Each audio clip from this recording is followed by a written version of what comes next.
شب تنہائی میں اے مولا میرے، چمکے ہیں تیری آواز کے جگنوں، تیری گفتار کے رنگ،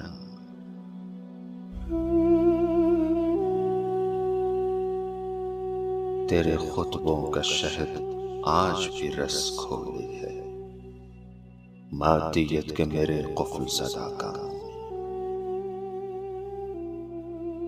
دشت ویران میں صدیوں کے خس و خاشاک تلے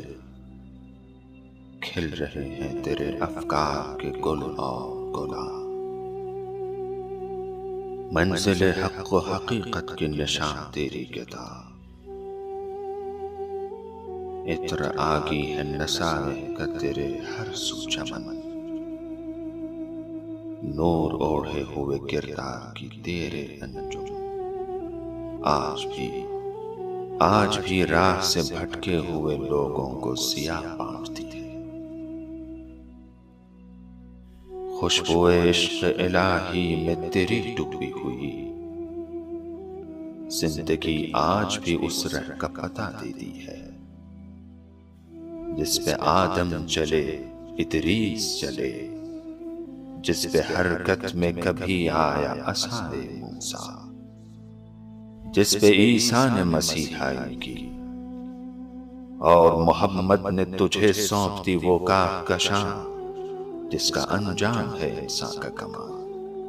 اوج انسان کی ہے جس کا ثمر نعرہ فزت ورب الکعبہ ہے اسی اوج کا مصداقی بیان۔ پھر اسی راہ پہ ہیں چاہنے والے تیرے، پھر اسی راہ پہ ہیں چاہنے والے تیرے، نائجیریا ہو یمن ہو یا زمین پاکی ہو، ارض بحرین ہو وہ یا ہو عراق و لبنان، ہر جگہ خون کے سائے میں یہی گونجے ہے، اپنے مولا پہ ہے قربان برب الکعبہ۔ بے کراں وقت کے ماتھے پہ لہو کی ہے صدا، کل بھی زندہ تھا علی آج بھی وہ زندہ ہے، وقت کی گرد تلے دفن ہے ابن ملجم، اور ہر ایک دھڑکتے ہوئے سینے میں علی زندہ ہے۔